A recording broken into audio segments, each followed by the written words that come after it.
ફરી એકવાર તમારી સમક્ષ ગ્રુપ એ MPCE 011 સાયકોપેથોલોજી. સાયકોપેથોલોજીમાં આપણે અસાધારણ મનોવિજ્ઞાન અને અસાધારણ વર્તન અંગેના ઐતિહાસિક અને સમકાલીન અભિપ્રાયો વિશે ભણી ગયા. એના પછી અસાધારણ વર્તન એટલે શું એની વાત આપણે કરી. કેટલીક સામાન્ય મનોવિકૃતિ વિશે પણ આપણે વાત કરી ગયા અને અસાધારણ મનોવિજ્ઞાનમાં સંશોધનો કેવી રીતે થઈ શકે એના વિશે આપણે વાત કરવાની હતી. તો ખાસ કરીને જ્યારે કોઈ આપણે રિસર્ચમાં જોડાઈએ છીએ ત્યારે અને ક્લિનિકલ સાયકોલોજીનો જો આપણે વિચાર કરીએ તો એનું જે કંઈ સંશોધન છે એ બહુ ચીવટ માગી લે તેવું છે. ક્લિનિકલ સાયકોલોજીની વાત કરવા જઈ રહ્યા છીએ ત્યારે એ માત્ર લાઇબ્રેરી વર્ક નથી, બરોબર. એના માટે થઈને કેસ સ્ટડી જે છે એનું પણ આપણે વિહંગાવલોકન કરવું પડે, એની આખી પ્રાયોગિક વ્યૂહરચનાઓ રચવી પડે, તેમજ ખાસ કરીને એ સમજવાની એક મગજમાં રાખી લેજો મારા વાલા વિદ્યાર્થીઓ કે જે કંઈ ક્લિનિકલ સાયકોલોજીમાં આપણે સંશોધન કરીએ છીએ એ લગભગ 10 વર્ષથી વધારે લાંબા ન હોવા જોઈએ, કારણ કે તો પછી એનો અર્થ રહેતો નથી. જુદી જુદી અનેક પ્રકારની વિકૃતિઓ જે છે એ વારસાગત પણ હોય છે અને વાતાવરણગત પણ હોય છે, એ વ્યક્તિગત બાબત પણ હોય છે, થોડુંક સ્વભાવગત પણ હોય છે. આ બધી જ બાબતોનો આપણે વિચાર કરવો પડે. આપણે શરૂઆતમાં ચર્ચા કરી ગયા કે જો બાળકને નાની ઉંમરનું જે બાળક છે એને માતા પિતાનો પ્રેમ ન મળે, સમાજ દ્વારા એને સ્વીકારવામાં ન આવે, અથવા તો કોઈ ગેરકાયદેસર ચાઇલ્ડ હોય જેને પોતાના પિતાની ખબર ના હોય, અથવા તો જે રેડ લાઇટ એરિયામાં મોટું થયેલું બાળક છે, અથવા તો જે ભિક્ષાવૃત્તિથી પોતાનું ગુજરાન ચલાવતું બાળક છે, અનાથ આશ્રમમાં ઉછરેલું બાળક છે અને એ અનાથ આશ્રમનો ઘણીવાર તમે જુઓ તો એમાં ગુનાહિત પ્રવૃત્તિઓ પણ થતી હોય છે. જે રીતે કોઈ વિધવા આશ્રમ કે ત્યક્તા આશ્રમમાં તમે જુઓ તો એમાં અનૈતિકતા, અપ્રામાણિકતા અને આપણે ભૂતકાળમાં વર્તમાન પત્રોમાં કે ન્યૂઝ ચેનલોમાં સાંભળેલું છે કે એમાં કયા પ્રકારની બદીઓ હોય છે. તો ખાસ કરીને અપરાધને પ્રોત્સાહન આપવાવાળું વાતાવરણ સર્જાય છે અને બાળકની ઉંમર નાની હોય છે ત્યારે પણ ઘણીવાર આ વિકૃતિઓને વેગ મળતો હોય છે. અહીંયા આપણે અસાધારણ મનોવિજ્ઞાનમાં સંશોધન વિશે વાત કરીએ તો કે મનોવિજ્ઞાનના વિવિધ ક્ષેત્રમાં કેટલીક વૈજ્ઞાનિક પદ્ધતિઓનો ઉપયોગ કરવામાં આવે છે. અસાધારણ વર્તનનું સ્વરૂપ, કારણ અને સારવાર માટે આ પદ્ધતિ વાપરવામાં આવે છે. ત્યારે કેટલાક ચોક્કસ મુદ્દાઓ અને સમસ્યાઓ ઊભી થાય છે. અસાધારણ વર્તનના અભ્યાસ માટેના કેટલાક મહત્વના જે અભિગમો છે એમાં પહેલો અભિગમ છે વર્તનનું સીધું નિરીક્ષણ. એટલે કે ડોક્ટરની આગળ જે દર્દી આવે છે એનું નિરીક્ષણ કરવામાં આવે છે. એને ઘણીવાર હોસ્પિટલાઇઝ કરવામાં પણ આવે છે અને ઘણીવાર એ પોતે એના પોતાનું જ્યાં રહેઠાણ છે એ પોતાના માતા પિતાની સાથે રહે કે કોઈ એવી સુધાર કેન્દ્રમાં રહેતો હોય ત્યારે પણ એને ખબર ન હોય એ રીતે એના ઉપર ઓબ્ઝર્વેશન રાખવામાં આવે છે. અને અત્યારે તો સૌથી સહેલામાં સહેલો જે રસ્તો છે એ સીસીટીવી કેમેરા જો ગોઠવી દેવામાં આવે તો એનું જે વર્તન કેવું છે એ એકલો હોય ત્યારે કે એકલી હોય ત્યારે કોઈ પણ દર્દી કે અસીલ શબ્દ આપણે એના માટે અત્યારે વાપરીએ તો તો એનું લોંગ ટાઈમ માટે, 1 વર્ષ માટે, 2 વર્ષ માટે, 6 મહિના માટે, હોસ્પિટલમાં દાખલ કર્યો હોય તો અઠવાડિયા માટે, તો એને એનું નિરીક્ષણ કરવામાં આવે છે. એની બોડી લેંગ્વેજ કેવી છે, એના શબ્દો કેવા છે, એ કઈ બાબતમાં ટ્રિગર થાય છે, અથવા તો ક્યારે એને વધારે ગુસ્સો આવે છે, ક્યારે એને વધારે અસલામતીની એ ભાવના અનુભવે છે, ક્યારે એને ચિંતા થાય છે, ક્યારે એને બીક લાગે છે વગેરે. તો વર્તનનું સીધું નિરીક્ષણ કરવામાં આવે છે. આ પણ એક પદ્ધતિ છે જે સાયકોલોજિસ્ટ અથવા તો સાયકિયાટ્રિક અથવા તો જે મેન્ટલ હોસ્પિટલમાં કામ કરતા કર્મચારીઓ છે એના દ્વારા એ જે દર્દી છે અથવા તો વિકૃતિ ધરાવતો એ માણસ છે એનું ઓબ્ઝર્વેશન કરવામાં આવે છે. બીજું છે વર્તન માટે પરિકલ્પના, હાઇપોથિસિસ જેને આપણે કહેવામાં આવે છે. તમે રિસર્ચ મેથોડોલોજી ભણી ગયા હોય તો હાઇપોથિસિસ એટલે શું, તેના ધ્યેયો અથવા એના હેતુઓ કયા કયા છે. તો સત્યને પામવા માટે, સત્યથી વધારે નજદીક જવા માટે અને સાર્થકતાની કક્ષા માપવા માટે આપણે હાઇપોથિસિસની રચના કરતા હોઈએ છીએ. દાખલા તરીકે કોઈ વ્યક્તિ છેલ્લા 6 મહિનાથી ધીમે ધીમે સંપર્ક વિહોણો થાય, અથવા તો જેને મોબાઈલનો ખૂબ જ શોખ હોય અને અચાનક એ મોબાઈલ કે વોટ્સએપ ગ્રુપ કે સોશિયલ મીડિયામાં એની એક પણ પોસ્ટ ના હોય, તો એ વસ્તુનું જ્યારે કોઈ ડૉક્ટર ઓબ્ઝર્વેશન કરે છે તો એનો અર્થ એમ થાય કે જે સ્ટ્રેસમાં રહેલો માણસ છે તો એનું જે લક્ષણ જે છે એ આમાં દેખાય છે.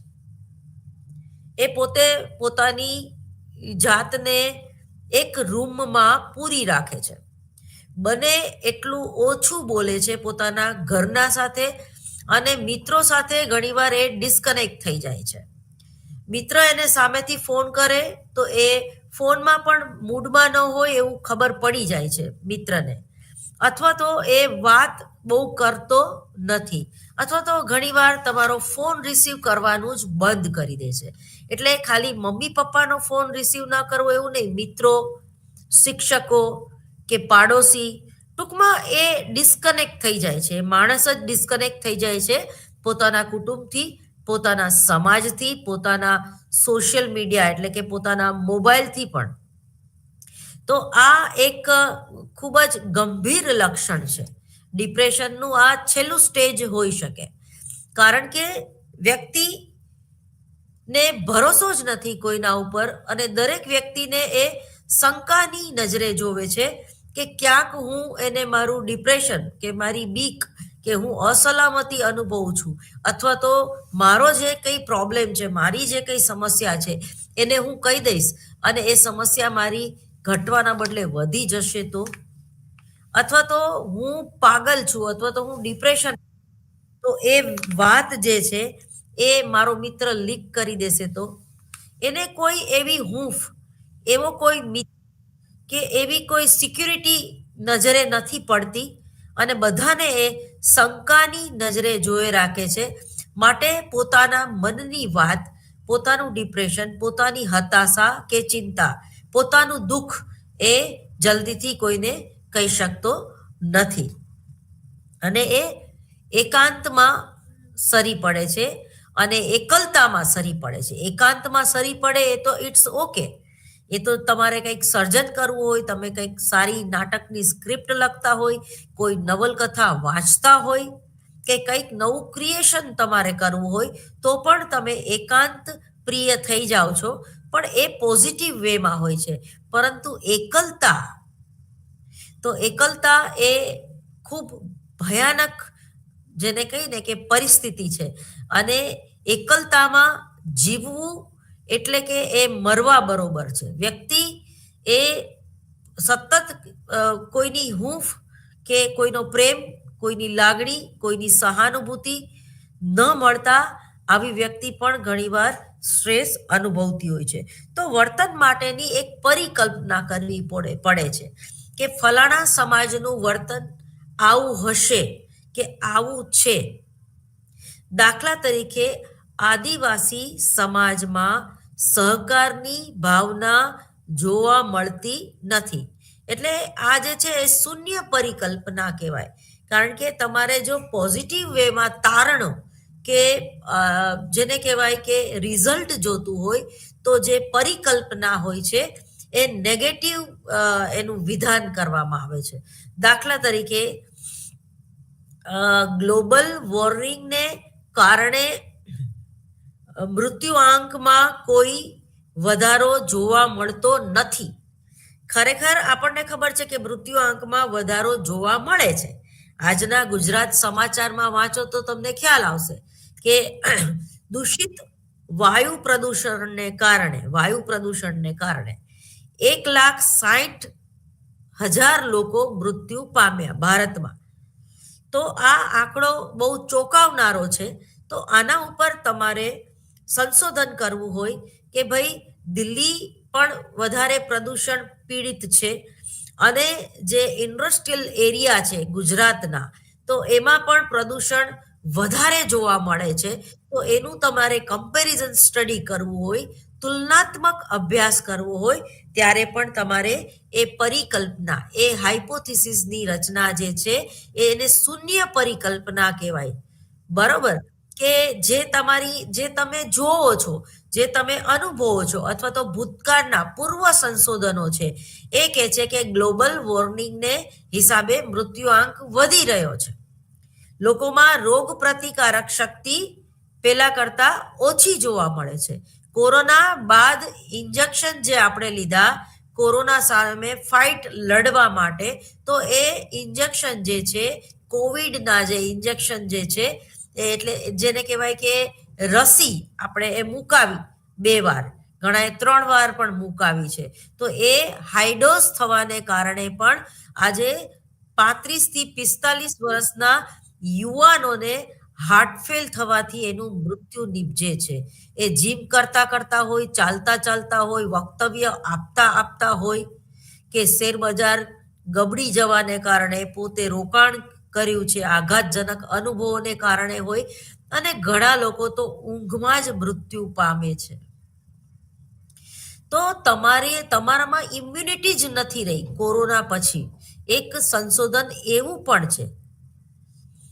પરંતુ અમુક આંકડાઓથી વધારે એ વાત બહાર આવતી નથી, કારણ કે એ વર્તમાન સરકારને એ નુકસાન કરતા છે. માટે તો સત્ય શોધવા માટે સમાજ અથવા તો જે સાયકોલોજીમાં સંશોધન કરે જે લોકો, એની એક નૈતિક જવાબદારી છે કે આવું રિસર્ચ જે છે એ વારંવાર થવું જોઈએ. તમે જો અત્યારે વર્તમાન પરિસ્થિતિમાં ગુજરાતની વાત કરીએ તો સુરત અને અમદાવાદ જેવા શહેરોમાં આખું ડોક્ટરોનું કૌભાંડ પકડાયું છે. મેન્ટલ હોસ્પિટલની વાત કરીએ તો પણ જે સ્કિઝોફ્રેનિક પેશન્ટ છે તો એને જે બધી દવાઓ આપવામાં આવે છે તો એ સ્કિઝોફ્રેનિયામાં કોઈ ઘટાડો થતો નથી, એ સ્થિર થઈ ગયું છે. વધારો પણ કદાચ નહીં થતો હોય. એટલે જ એ દર્દી છે કે પેશન્ટ છે કે એ દર્દીના ઘરના માતા પિતા છે એ પોતાના યુવાન બાળકની ટ્રીટમેન્ટ છેલ્લા 10 વર્ષથી કરાવતા હોય એવું પણ જોવા મળે, 2 વર્ષથી કરાવતા હોય, 3. તો આવો જે અસીલ છે, આવો જે દર્દી છે, તો એનું આખું વ્યક્તિગત માહિતી પત્રક જે તે સાયકોલોજીસ્ટ કે સાયકિયાટ્રિક છે, ડોક્ટર છે સાયકોલોજી જે મેન્ટલ હોસ્પિટલમાં કાર્યરત છે, જે ગવર્મેન્ટ હોસ્પિટલમાં કાર્યરત છે, તો એની આગળ આવા કેસ સ્ટડી જે છે એ મળી રહે છે. ત્યાંથી પણ કોઈ સંશોધક કે પીએચડી કરવું હોય તો ત્યાંથી પણ તમે ડેટા કલેક્શન કરી શકો છો. અને વર્તમાન સ્થિતિ શું છે, 10 વર્ષ પહેલા કેવી હતી ને 10 વર્ષ બાદ ભવિષ્યમાં આ જે સ્કિઝોફ્રેનિયા છે એમાં વધારો થતો જશે કે ઘટાડો થતો જશે, અથવા તો દવામાં કોઈ ફેરફાર કરવામાં આવે છે ખરા? મોર્ફિન નામનું જે ડ્રગ્સ જે છે એ કોઈ પણ સ્કિઝોફ્રેનિયાના પેશન્ટને આપવામાં આવે છે, અને બીજા બધા ઘણા રોગોમાં એ મોર્ફિન નામની દવા આપવામાં આવે છે. કેન્સરના દર્દીઓને પણ મોર્ફિન આપવામાં આવે છે. અંદરના જે જીવાણુ છે અંદરની જે તમારું જે બ્રેઇન છે એ કઈ રીતે કાર્ય કરી રહ્યું છે, અથવા તો જે હાઇપોથેલેમસ કેન્દ્રના કયા કેન્દ્રને કંટ્રોલ કરવા માટે અથવા તો નુકસાન વધુ અટકે એના માટે થઈને પણ આવી મોંઘી દાટ દવા અને જેની સાઈડ ઇફેક્ટ બહુ ખરાબ હોય છે એવી દવા પણ દેવામાં આવે છે. દાખલા તરીકે કોઈ વ્યક્તિનો એક્સિડન્ટ થયો હોય, જે નોર્મલ છે, બરોબર, હું અત્યારે આમ વિકૃત વ્યક્તિની વાત નથી કરતી, અને એ જે રૂઝ હાડકા ભાંગી ગયા હોય અને એ જે રૂઝ આપવા માટે કે હાડકા ફરીવાર સાજા કરવા માટે જે દવા આપવામાં આવે છે, જો એ દવાનો ડોઝ વધુ પડતો આપવામાં આવે અને હિલિંગ દ્વારા અથવા તો કે નેચરલ, જો તમને રૂઝ જલ્દીથી ના આવતું હોય, તમારામાં કેલ્શિયમની ખામી હોય કે અમુક વિટામિન પ્રોટીનની ખામીના હિસાબે કે ઉંમરના હિસાબે તમારા હાડકા જે છે એ જલ્દી સંધાતા ન હોય, ત્યારે જે દવાનો ડોઝ વધારી દેવામાં આવે છે તો એની સીધી અસર તમારા હાર્ટ ઉપર પડે છે. તમે તમારી આજુબાજુ નિરીક્ષણ કરો તો જાણવા મળશે કે જે લોકોનો એક્સિડન્ટ થયો હોય અને 2-3 વર્ષ 6 મહિના સુધી એણે જે હાડકા સંધાય એના માટેની દવા ખાવી પડી હોય, તો 4 કે 5 વર્ષમાં એ વ્યક્તિને એટેક આવવાની શક્યતાઓ વધારે છે.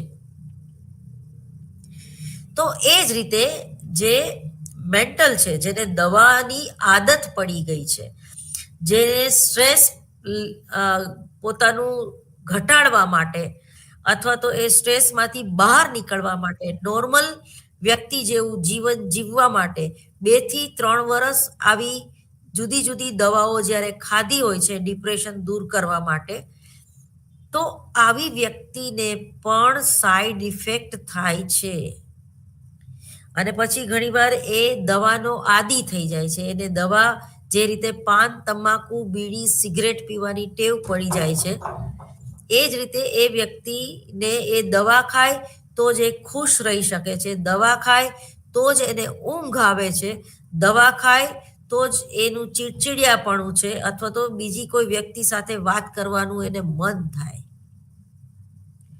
તો આ પણ હવે આમાંથી છૂટવા માટે સંશોધન થવું ખૂબ જરૂરી છે.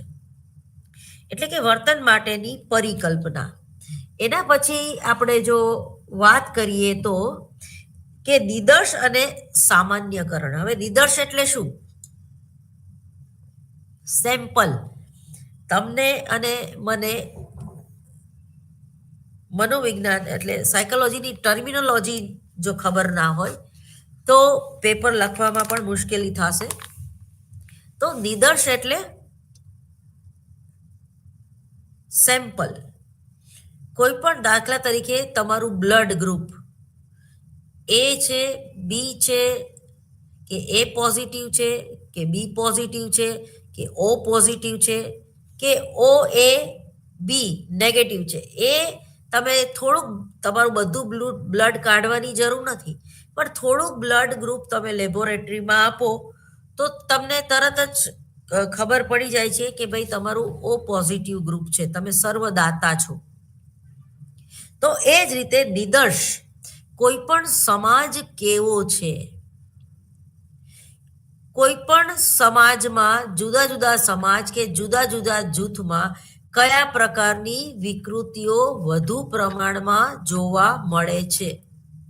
દાખલા તરીકે લગ્ન જીવનનું આપણે વાત કરીએ તો સામાજિક બાબત આવે, બરાબર, સોશિયલ સાયકોલોજીમાં એ ટોપિક આવે, અથવા તો સમાયોજન, એ જે વાત સમાયોજનનું મનોવિજ્ઞાન એમાં તમે ભણી ગયા હશો કે પતિ પત્ની વચ્ચેના જે સમાયોજનનો પ્રશ્ન છે કે એ લોકોના સંબંધોનો પ્રશ્ન છે, તો એમાં સૌથી વધારે જે બાબત છે એ અસલામતી અનુભવે છે. બંને પરસ્પર લગ્ન ગ્રંથિથી જોડાયા હોવા છતાં જ્યારે બંને સ્ત્રી અને પુરુષ, પતિ પત્ની ટૂંકમાં, નોકરી કરતા હોય ત્યારે પોતાના પગારની સ્લીપ પોતાના પતિને કે પોતાની પત્નીને કહેતા નથી, અથવા તો આવકનો અમુક હિસ્સો જે છે એ લોકો છુપાવતા હોય છે, અથવા તો બચત કરતા હોય તો એ લોકો એ છુપાવતા હોય છે, અથવા તો લગ્ન કર્યા પહેલા એક ચોખવટ કરી લે છે કે ભાઈ હું મારો પગાર ઘરમાં નહીં વાપરું, હું નોકરી કરીશ, મારો પગાર મારે જ્યાં વાપરવો હોય ત્યારે, અથવા તો મને મન થાય તો હું વાપરીશ. બની શકે કે આજકાલ જે છે એ પેલું લગ્ન જીવન એ નાળિયેર જેવું હોય છે, એને ફોડો પછી ખબર પડે કે એ નાળિયેરનું પાણી મીઠું છે કે નાળિયેર સડી ગયેલું છે. તો કોઈ પણ સ્ત્રી આજે જ્યારે લગ્ન ગ્રંથિથી જોડાય છે અને પોતાના સાસરે જાય છે ત્યારે 6 કે 8 મહિના બધું જોવે છે, નિરીક્ષણ કરે છે, પોતાની સાસુ સસરા, પોતાના પતિનો સ્વભાવ, પોતાના ઘરનું વાતાવરણ, કે નણંદ કે દિયર કે જેઠ વગેરેને, કે આ લોકો લાલચુ નથી ને, અથવા તો આ લોકો મને કઈ રીતે ટ્રીટ કરે છે, હું પગાર ઘરમાં ન આપું તો પણ એ લોકોને હું ગમું છું, અથવા તો એ મને વહુનો દરજ્જો તો પણ આપે છે. પણ શરૂઆતમાં આપણે ઊંધું કરીએ છીએ કે આપણી કેપેસિટી હોય, દાખલા તરીકે કોઈ સ્ત્રીનો 30,000 રૂપિયા પગાર હોય ને એ ટીચર હોય તો એ 30,000 જે પગાર જે છે એ પોતાના ઘરમાં નાનું મોટું ફર્નિચરથી માંડીને શાકભાજી સુધી લઈ આવવામાં વાપરી નાખે છે, અથવા તો પોતાના પતિના હાથમાં કમાઈને આપી દેતી હોય છે.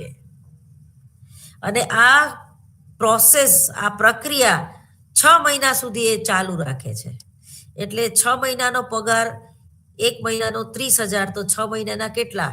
એટલા પૈસા ઓલરેડી એને ગુમાવી દીધા, અને પછી એને સમજાય છે કે હું રસોઈ કરીને જઉં છું, હું મારા કપડાં મારી નણંદને મોંઘાદાટ પહેરવા આપું છું, મારું જે સોનું મારા માતા પિતાએ ચડાવેલું મને લગ્ન વખતે એ લોકોએ મને મારા લોકરમાં રાખવા નથી દીધું, મારો પગાર પણ મારા ખાતામાં જમા થાય ને બીજે જ દિવસે હું ઉપાડીને આપી દઉં છું છેલ્લા 6 મહિનાથી, છતાં આ લોકો તો મને વધારે દબાવતા જ જાય છે.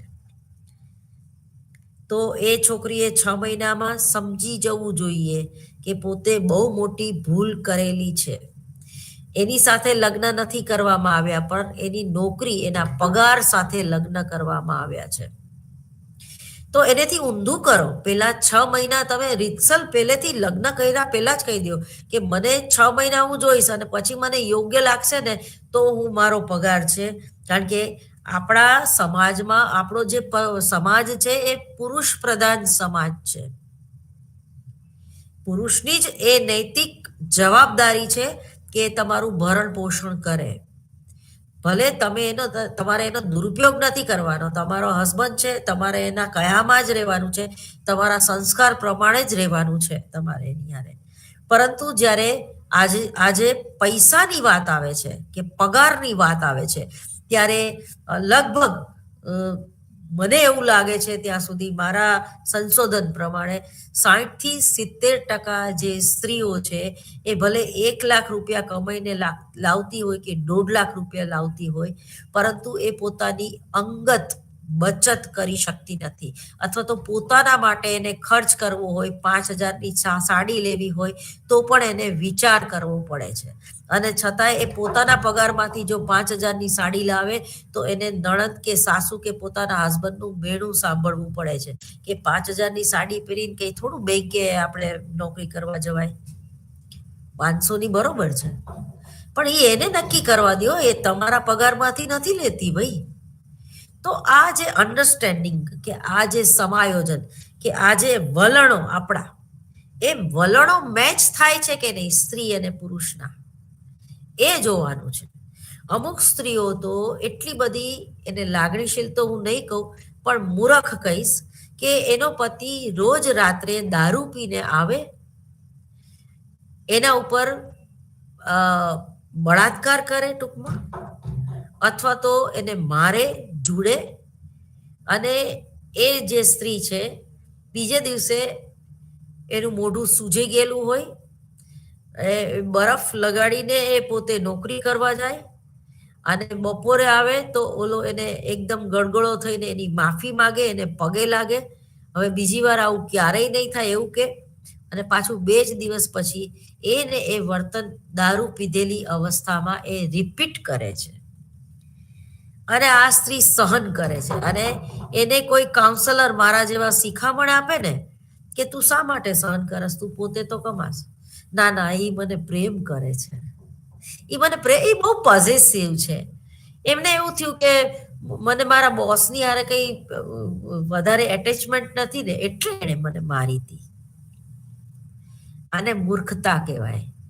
પોઝેસિવનેસ શરૂઆતમાં તમને ગમે છે, તમારો પ્રેમી કે પતિ જે તમારા ઉપર વોચ રાખે ને એ તમને ગમે છે, પણ એ જ વર્તન 5 વર્ષ સુધી જો ચાલુ રહે તો પછી એ સ્ત્રીને નથી ગમતું. કારણ કે સ્વભાવ પ્રકૃતિની આપણને એકબીજાની ખબર હોય, એકબીજાની બધી જ ખબર હોય, અને છતાં એ વર્તન ચાલુ રહે. ક્યાં છો, ક્યાં છો, કેમ મારો ફોન ના ઉપાડ્યો, કેમ મીટિંગમાં હતી ને, તું તો ઘરે હતી જ નહીં ને, તું તો ઓફિસે હતી જ નહીં ને, તું તો કેમ પેટ્રોલ પુરાવતા આટલી બધી, તો બધી જ બાબતમાં question mark, question mark, question mark. તો એવા સાસરાની કે એવા પતિની કે એ જ્યાં તમને સલામતી ફીલ ના થતી હોય, તો કાં તમે વિકૃત છે. વધારે પડતું સહન કરવું એ પણ વિકૃત જ વર્તન કહેવાય. અને પાછા તમે એમ કહો છો કે એ તો મને પ્રેમ કરે છે ને એટલે મારે જ નહીં. તો એવું તો એકેય શાસ્ત્રમાં કે એકેય ગ્રંથમાં લખ્યું નથી કે જે આપણને પ્રેમ કરતો હોય એ આપણને ખૂબ મારે, ઓછો પ્રેમ કરતો હોય તો ઓછું મારે, બહુ પ્રેમ કરતો હોય તો બહુ મારે. તો આ જે આપણી સામાજિક માન્યતાઓ છે, અથવા તો સ્ત્રીઓના મગજમાં એક ઘુસાડી દેવામાં, ઠસાવી દેવામાં આવ્યું છે કે પુરુષ તો હાથ ઉપાડે એમાં કઈ વાંધો નહીં, સહન કરી લેવાનું હોય. બરોબર? તો આ એક ગજબની વાત છે ટૂંકમાં. તો નિદર્શ અને સામાન્યકરણ, કોઈ પણ જ્ઞાતિનું સામાન્યકરણ, કોઈ પણ સમાજનું સામાન્યકરણ, કોઈ પણ વ્યક્તિનું સામાન્યકરણ, તો એનાથી પણ આપણને સંશોધન કરવામાં એક રિઝલ્ટ મળે છે. આંતર સંબંધ અને કારણ સંબંધ વચ્ચેનો તફાવત. તો અને 5મું છે પ્રાયોગિક વ્યૂહરચના રચવી, અને 6ઠું છે ચિકિત્સાત્મક વ્યક્તિગત અભ્યાસ કરવો. બરોબર? 7મું છે ભૂતકાળ અને ભવિષ્યને લગતી વ્યૂહરચના અને એના જુદા જુદા અભિગમો વગેરેનું વધારે ડીપલી વિશ્લેષણ કરવું. મનોવૈજ્ઞાનિક માહિતીનો આધાર એ નિરીક્ષણ છે. મનોવિજ્ઞાનના ક્ષેત્રમાં વ્યક્તિના વર્તનનું નિરીક્ષણ કરવામાં કેટલીક સમસ્યાઓ ઊભી થાય છે. જેમ કે વ્યક્તિનું કેટલુંક વર્તન એવું છે કે જે સીધી રીતે નિરીક્ષણ કરી શકાય છે, જેમ કે શારીરિક વિકાસ અથવા તો એનું બોડી લેંગ્વેજ. પરંતુ દેખીતી વર્તનના કેટલાક પાસા એવા છે કે જેનું દેખીતી રીતે નિરીક્ષણ કરી શકાતું નથી, જેમ કે આંતરિક માનસિક પ્રક્રિયા જેવી કે લાગણી, વિચારો. આ આંતરિક માનસિક બાબતો અંગે વ્યક્તિ જે માહિતી આપે છે તેના ઉપર આધાર રાખવો પડે છે. તે સિવાય વ્યક્તિની આંતરિક માનસિક બાબતોની સમજ મેળવવી એ ઘણીવાર બહુ મુશ્કેલ પણ હોય છે. પરંતુ અહીં વ્યક્તિને આપેલ માહિતી કેટલી યથાર્થ છે તેનું માપન કરવું જોઈએ. આ માટે કેટલીક પદ્ધતિઓ પણ ઉપલબ્ધ છે, જેમ કે મૂલ્યાંકન તુલા, મનોવૈજ્ઞાનિક કસોટીઓ વગેરે. આ ઉપરાંત વ્યક્તિના વર્તન કરવા માટે રેકોર્ડિંગનો ઉપયોગ કરી શકાય છે, જે દ્વારા વર્તન વિશેની વ્યવસ્થિત અને સૂક્ષ્મ માહિતી મેળવી શકાય. વોટસને જ્યારે મનોવિજ્ઞાન એટલે કે મનુષ્ય વર્તન અને પ્રાણીના વર્તનનો અભ્યાસ કરતું વિજ્ઞાન, અને વોટસન એ વાતાવરણવાદી હતા.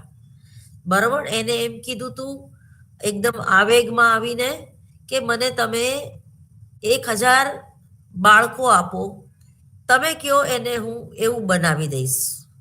બરાબર, એનો વારસો ભલે ગમે તે હોય, પરંતુ હું એને એવું વાતાવરણ પણ આપી શકું કે એ એક સાયન્ટિસ્ટ બને. હું એને એવું વાતાવરણ પણ આપી શકું કે એ જે બાળક છે એ ડોક્ટર બને. હું એને એક એવું વાતાવરણ પણ પૂરું પાડી શકું કે જેનેથી એ બાળક ચોર પણ બની જાય. એટલે એ વાતાવરણવાદી હતા વોટસન. અને એને શું કર્યું કે એક કાચની પેટી બનાવી. એ કાચની પેટીમાં અનેક પ્રકારના જુદા જુદા રમકડાઓ રાખી દેવામાં આવ્યા. અને એ રમકડાઓ રાખી દઈને એમાં બાળકોને પૂરી દેવામાં આવ્યા. એટલે એ બાળકોને નથી ખબર કે અમને પૂરી દીધા છે. ટૂંકમાં એને એ રીતે વ્યવસ્થા કરવામાં આવી કે એ જે બાળકો છે એ રૂમમાં રમતા હોય અને વોટસન અને એના જે 4-5 સાથીઓ જે સાયકોલોજીના જ માણસો હતા કે પ્રોફેસરો હતા, એ લોકો એને ઓબ્ઝર્વેશન, એનું નિરીક્ષણ કરી શકે. દૂરબીનથી દૂર રહીને બાળકોને ખબર નથી પડવા દેવાની કે એ લોકોના વર્તનને કોઈ જોઈ રહ્યું છે. તો અમુક બાળકો હતા એ ટીચર રમવા માંડ્યા, બોર્ડ ઉપર સરસ મજાનું કંઈક દાખલો ગણવા માંડ્યા. તો અમુક જે બાળકો હતા એ નાસ્તો ખાવા માંડ્યા, એને ખાવા પીવામાં જ રસ હતો. અમુક બાળક એ મોટર કારથી રમવા માંડ્યા, અથવા તો એવા રમકડાની પસંદગી કરવા માંડ્યા કે જે બીજા બાળકોને રમતા પણ ન આવડતું હોય. અમુક બાળક છે એ ચેસ રમવા માંડ્યા. તો અમુક બાળક જે છે એ કંઈ જ નહોતા કરતા, એ મોઢામાં અંગૂઠો નાખીને એક ખૂણામાં બેસી રહ્યા. તો અમુક બાળકો એવા હતા કે જે તોફાની હતા. કોઈ રમતું હોય કે કોઈ કંઈક સરસ મજાની પ્રવૃત્તિ કરતું હોય તો ત્યાં જઈને એને ડિસ્ટર્બ કરવાના. તો કોઈ બાળકો એવા હતા કે જે મોટરનું જે અંદરનું આખું મશીન છે કે પ્લેન આ કેવી રીતે ઉડે છે, આ મોટર કેવી રીતે ચાલે છે, આ ટોર્ચમાં લાઇટ થાય છે તો એ લાઇટ કેવી રીતે થાય છે, તો એક આખું જેને કહેવાય કે મોટર તોડીને, પ્લેન આખું તોડી નાખીને એના જે ચક્કર કે અંદરનું જે મશીન કેવું છે એ જાણવામાં એને રસ હતી. તો અમુક બાળકો એવા હતા કે જે નાની નાની વસ્તુ કે રમકડા સંતાડતા હતા, ખીચામાં મૂકી દેવું, દફતરમાં મૂકી દેવું. તો અમુક બાળકો ખાઉધરા હતા. તો અમુક બાળકો સરસ મજાનું ત્યાં એક સરસ ઘોડિયા જેવું હતું તો એ ઘોડિયામાં સૂઈ ગયા, પથારી જેવું હતું તો પથારીમાં સરસ મજાનું સૂઈ ગયા એ લોકો. તો કહેવાનો મતલબ એમ છે કે આ બધા બાળકોનું વોટસને નિરીક્ષણ કર્યું. અને એ નિરીક્ષણ કર્યા પછી એમણે એ નિષ્કર્ષ પર આવ્યા કે કયો બાળક શું બનશે, કયો બાળક ડોક્ટર બનશે, કયો બાળક જે છે એ આદર્શ પતિ બનશે, પોતાની પત્નીને ફરવા લઈ જાવી, સરસ મજાની સાડીની ગિફ્ટ આપવી, ઘરગથ્થા રમતા રમતા. બરોબર, તો ઘણા ડોક્ટર હોય તો એ માથાભારે ડોક્ટર હતા, ઘણા તો એકદમ મળતાવડા હતા. તો આ બધું જે બાળક વર્તન કરે છે ક્યાંક ને ક્યાંક એના ઘરમાં એ વર્તન થતું હોવું જોઈએ. એવા પણ તારણ ઉપર વોટસન આવ્યા કે ઘરમાં માતા પિતા બહુ માથાભારે હોય તો એ ઘરગથ્થા બાળક રમતું હોય તો પોતાની પત્નીને પણ મારે ને પોતાના બાળકોને પણ મારે. તો એક વાત એવી પણ બહાર આવે કે 100% આ બાળક જે છે એના પપ્પાને, મમ્મીને મારતા જોતો હશે, અથવા તો પોતાના મમ્મીને પ્રેમ કરતા જોતો હશે, અથવા તો ડોક્ટર જે છે તો ઘરમાં ડોગી પાડી હોય ને એને પપ્પા એને હોસ્પિટલ લઈ ગયા હોય ને એ ડોક્ટર જે ડોગીને રમાડતા રમાડતા ઇન્જેક્શન આપી દે, અથવા તો એની લાઈફનો પણ અનુભવ હોય કે એના જે ફેમિલી ડોક્ટર હોય તો એને રોવડાવ્યા વગર વાતો કરીને સરસ મજાના જોક્સ કહીને ઇન્જેક્શન આપી દે ને પેલું ખબર ના પડે કોઈને. તો એક જેને કહેવાય કે એ ડોક્ટરમાં એ સ્કિલ જે છે એ બાળકે દેખાડી. તો જે બાળક જે છે એ જુદા જુદા રમકડાઓ છે એ તોડીને અંદરથી કુતૂહલ વૃત્તિથી જોતા હતા કે આમાં એવું તો શું છે. તો એ બધી જ બાબતો જે છે એ પોતે અહીંયા રિપીટ કરે છે. અનુકરણ દ્વારા જ બાળક શીખે છે એવું આપણે ચાઇલ્ડ સાયકોલોજીમાં ભણી ગયા. તો અહીંયા જે કંઈ બાળક રમે છે કે ઊંઘે છે કે કોઈને હેરાન કરે છે કે બધાની એક એક વસ્તુ લઈ લે છે અને પોતે બધાને કંટ્રોલ કરે છે, તો બની શકે કે એ બાળક ભવિષ્યમાં નેતા બનશે. જે ક્લાસમાં મોનિટર બને છે તો એનામાં લીડરશિપના ગુણ છે, એટલે જ એ મોનિટર બને છે. એક મોનિટર હોય એ બધાની આગળથી એને કામ કઢાવતા આવડતું હોય, તો એક મોનિટર હોય એ દાદાગીરી કે ફૂટપટ્ટી મારીને પણ કામ કઢાવે. એટલે મોનિટરમાં પણ તમે કયા પ્રકારના મોનિટર છો? તમારી ગેરહાજરીમાં લોકો તમને ગાળો આપશે એવા મોનિટર છો, કે તમારી ગેરહાજરીમાં લોકો તમને યાદ કરશે એવા મોનિટર છો? કોઈ પ્રિન્સિપાલ છે એ રિટાયર્ડ થઈ જાય, અમારી HK આર્ટ્સ કોલેજના જે પ્રિન્સિપાલ છે ડૉક્ટર સુભાષ બ્રહ્મભટ્ટ, બરાબર, હવે તો એ રિટાયર્ડ થઈ ગયા. તો એ જ્યારે વિદ્યાર્થીઓ સમક્ષ કંઈક બોલવા માટે ઊભા થાય ત્યારે એમનો પહેલો જ શબ્દ એ હોય કે મારા દિલની ધડકનો. એ પોતાના વિદ્યાર્થીઓને પોતાના દિલની ધડકન કહીને બોલાવતા હતા. તો ખાલી એટલું વાક્ય સાંભળીને જે તોફાની વિદ્યાર્થી છે ને એને પણ એને રિસ્પેક્ટ આપવાનું મન થતું હતું, કે તોફાની વિદ્યાર્થી છે ને એ પણ એવું વિચારતો હતો કે ભાઈ હું બહાર તોફાન કરીશ પણ HK કોલેજમાં તો નહીં જ. તો અને એક સ્ટાફ મેમ્બર છે એને પણ ખૂબ પ્રેમથી બધાને એ લોકોની કોઈ 10 મિનિટ મોડું આવે, કોઈ 15 મિનિટ મોડું આવે કે કોઈ દાદાગીરી કરે એવા પણ ઘણા સ્ટાફમાં હતા, અથવા તો એની લાગણીનો દુરુપયોગ કરે એવા પણ હતા, પણ એને હંમેશા ગાંધીગીરી અપનાવી. એમાં એ લોસમાં પણ ગયા, પણ કહેવાનો મતલબ એમ છે. તો આજે પણ એ પ્રિન્સિપાલને લોકો યાદ કરે છે. આજે પણ 15મી ઓગસ્ટ કે 26મી જાન્યુઆરી હોય કે કંઈ યુવક મહોત્સવ હોય કે HKમાં કોઈ ફંક્શન હોય તો એમને બોલાવવામાં આવે છે. આજે પણ એ ટ્રસ્ટી તરીકે કાર્યરત છે. આજે પણ એ સેન્ટર ઓફ એટ્રેક્શન છે લોકો માટે. એના પછી 2-3 પ્રિન્સિપલ આવી ગયા. એક રૂમમાં કે કોમ્પ્યુટરની સામે પ્લેન કેવી રીતે ઉડાડાય એની ટ્રેનિંગ આપવામાં આવે છે. સીધે સીધું એને ઓરિજિનલ જે પ્લેન છે એ હાથમાં આપી દેવામાં નથી આવતું. દાખલા તરીકે તમે ડ્રાઇવિંગ તમને આવડે છે કે નહીં, તમે જ્યારે ડ્રાઇવિંગ લાયસન્સ તમારે મેળવવું હોય ત્યારે તમારે એ 8 કરવો પડે છે. તમારે RTO ઓફિસમાં જઈને એની કોમ્પ્યુટર એક્ઝામ એટલે કે લેખિત એક્ઝામ પણ પાસ કરવી પડે છે, અને મેદાનમાં તમારે એ એક્ટિવા જે છે એ આખું આંઠડો 8 કરીને બતાવવો પડે છે. અને એમાં તમે જો 2 વ્હીલમાં પગ નીચે મૂકી દો તો એ એક્ઝામ તમારે ફરી વાર આપવી પડે છે.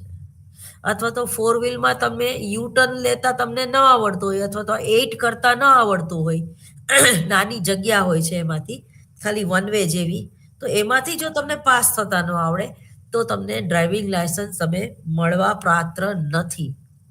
તો એવી રીતે જ અહીંયા નોર્મલ વ્યક્તિ અને એબનોર્મલ વ્યક્તિ વચ્ચેની ટેસ્ટ લેવામાં આવે છે. દરેક આનુભવિક વિજ્ઞાનોએ પરિકલ્પનાઓ કરવાનો એક ઉપયોગી છે. આનુભવિક વિજ્ઞાન એ અનુભવના આધારિત તેમ છતાં કેટલીક વાર આ વિજ્ઞાનોમાં નિરીક્ષણ કરી શકાય તેવી ઘટનાઓને આધારે પરિકલ્પનાની રચના કરવામાં આવે છે. જેમ કે વીજળી અંગેનો ખ્યાલ એ પરિકલ્પના પર આધારિત છે, બરોબર. વીજળી અંગેનો ખ્યાલ એ એક આપણી પરિકલ્પનાને આધારિત છે. વૈજ્ઞાનિકોએ વીજળીની અસરો વિશે ફક્ત નિરીક્ષણ કર્યું અને તેની અસરને સાચી માની લીધી. આ અસરો વિશે રચવામાં આવી પરિકલ્પના એ ઘણી વિશ્વસનીય અને આગાહી કરી શકાય તેવી છે. દાખલા તરીકે આર્ટિફિશિયલ ઇન્ટેલિજન્સી, આપણે એનું ઉદાહરણ તમને એબનોર્મલ સાયકોલોજીમાં વધારે સમજાય એવું છે. એટલે તો અહીંયા આપણે સાયકોપેથોલોજીમાં જે રીતે કોઈ કસોટીઓનો ઉપયોગ કરીએ છીએ, તો એ જ રીતે આર્ટિફિશિયલ ઇન્ટેલિજન્સીનો ઉપયોગ કરીને કોઈ વ્યક્તિએ પોતાના સ્વજનને ગુમાવ્યો હોય અને એવું જ એને જેને કહેવાય ને કે એને શું કહેવાય, એવી જ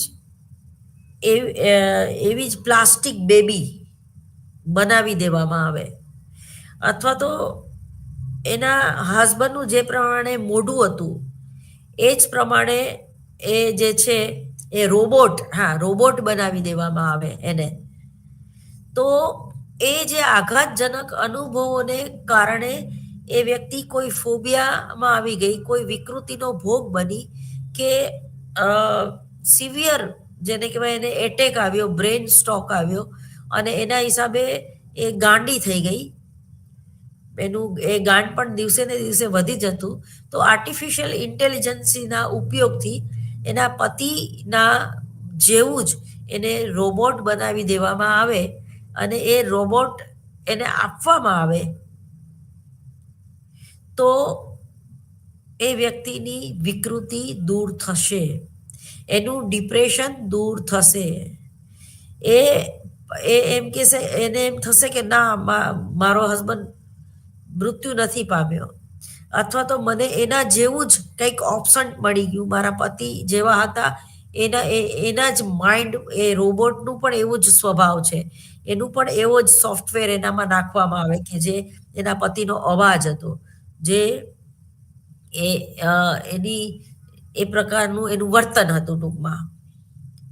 તો એ રોબોટનો એ માની લ્યો કે 6-8 મહિના ઉપયોગ કરે બધી જ રીતે, ફિઝિકલી અને મેન્ટલી એની સાથે એને રાખવામાં આવે, અને પછી ધીમે ધીમે એ વ્યક્તિ સ્વીકારે કે આ રોબોટ છે, મારો હસબન્ડ નથી, કે આ રોબોટ છે, મારી પત્ની નથી, કે આ રોબોટ છે, મારો પુત્ર નથી. ઘણીવાર આપણે ખૂબ પ્રેમ કરતા હોય આપણા પતિને, આપણી પત્નીને કે આપણા બાળકોને, તો જ્યારે એને આપણે ગુમાવી બેસીએ છીએ ત્યારે પણ ઘણીવાર આપણે ડિપ્રેશનમાં આવી જતા હોઈએ છીએ, અથવા તો આપણે ઘણીવાર એવું બને છે કે એક જ કુટુંબમાં એક હારે 15-15 દિવસના અંતરે 3-3, 4-4 વ્યક્તિ મૃત્યુ પામે, તો એ જે ઘરડા માતા પિતા હોય છે એનેથી આપણે છુપાવતા હોઈએ છીએ. કેમ કે હજી એક દીકરો તો ઓફ થઈ ગયો, હજી એ વસ્તુને સ્વીકારી નથી શક્યા, અને બીજો પણ દીકરો ઓફ થઈ ગયો એવું જો કહેવામાં આવે તો આ વ્યક્તિ જ ગુજરી જશે અને ઘરમાં ચોથું મૃત્યુ થશે. ઓલરેડી 3 તો મૃત્યુ પામેલ છે 15 દિવસમાં. તો ઘણીવાર પરિસ્થિતિ અને સંજોગો અનુસાર જ્યારે એ મા બાપથી છુપાવવામાં આવ્યું હોય કે તમારું ત્રીજું બાળક પણ મૃત્યુ પામ્યું છે, ત્યારે એ પીડા જે છે એ અસહ્ય થઈ જાય છે. એના માટે પણ આપણે છુપાવીએ છીએ અને ઘણીવાર જૂઠું પણ બોલીએ છીએ કે ના, એ દવાખાનામાં છે, એને 15 દિવસમાં રજા મળવાની છે, અથવા તો ઘરમાં આવું કોઈ રોબોટ રાખી દેવાથી પણ એને આપણે છેતરીએ જ છીએ ખરેખર તો.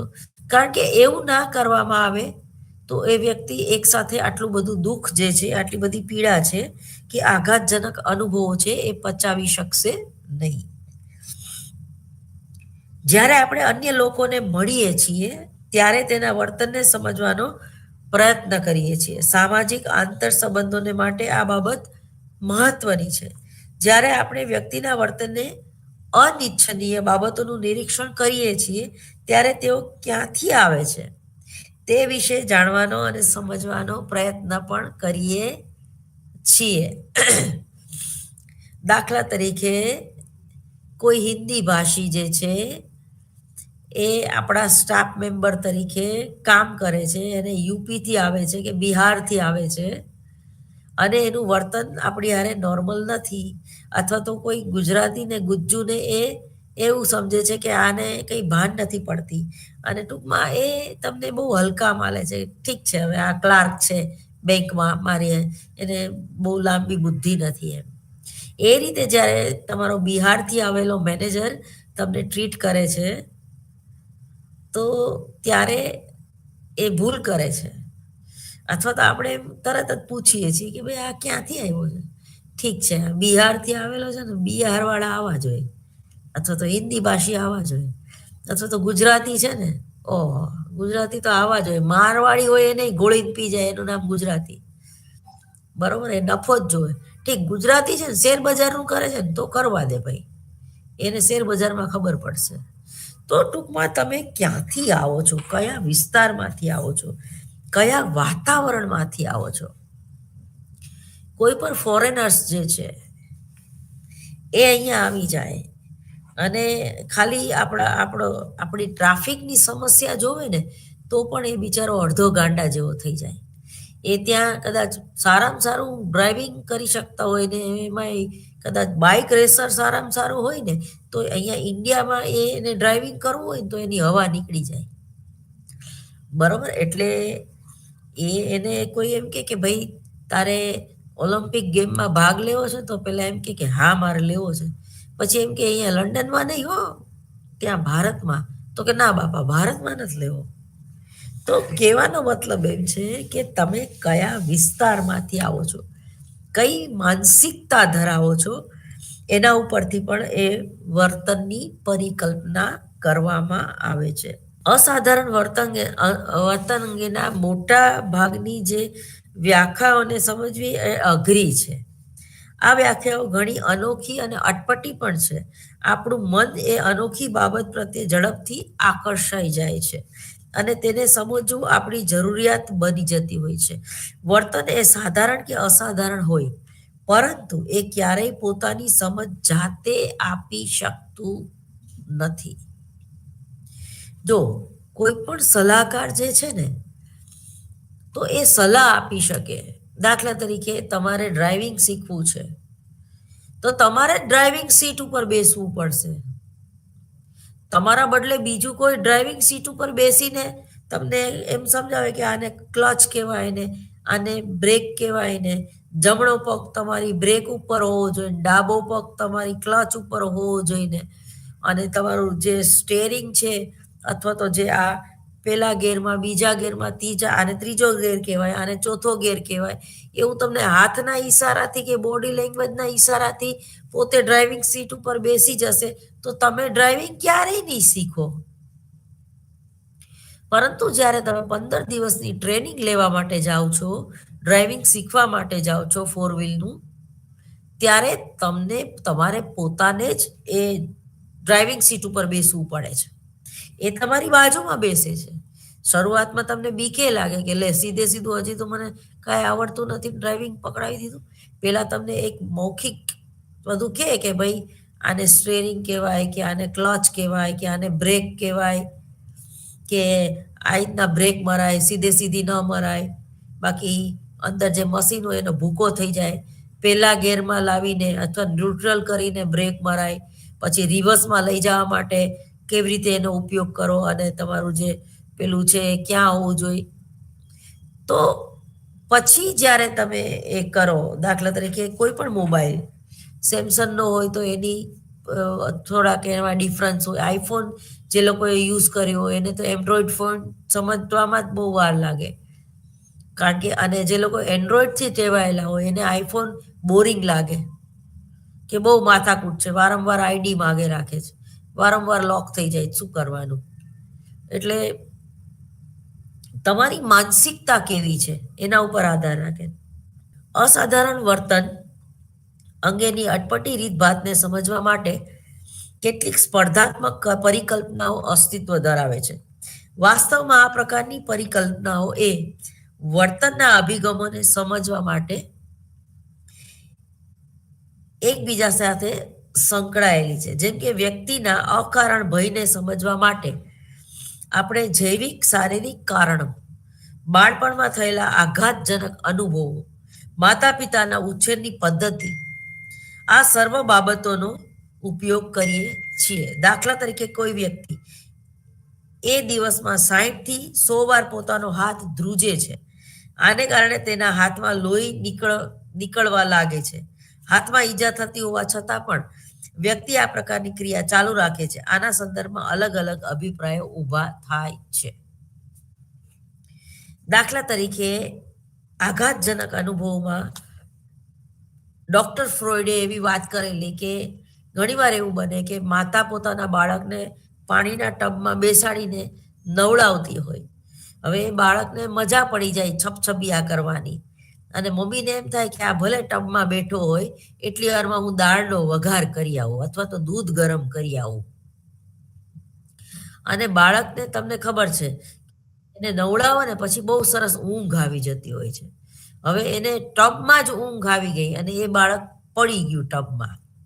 ટબમાં પડી ગયું એટલે એ ટબમાં સૂઈ ગયું બિચારું અને પાણી પી ગયું. પાણી પી ગયું એટલે કેવું થાય? મૂંઝારો થાય ને. કોઈને નદીમાં કે સ્વિમિંગ પુલમાં કોઈ પડે અને એને તરતા ન આવડતું હોય અને એ ડૂબી જાય, ત્યારે એ પાણીના જે ગુડગુડિયા બોલે તો બાળક કેવું મૂંઝાઈ જાય. હવે એ બાળક મૂંઝાઈ ગયું અને એને રડવાનું શરૂ કર્યું, ત્યારે મમ્મી દોડીને આવી, પણ ઓલરેડી બચી ગયું બાળક. પણ એ આઘાતજનક અનુભવોમાંથી પાસ થયું.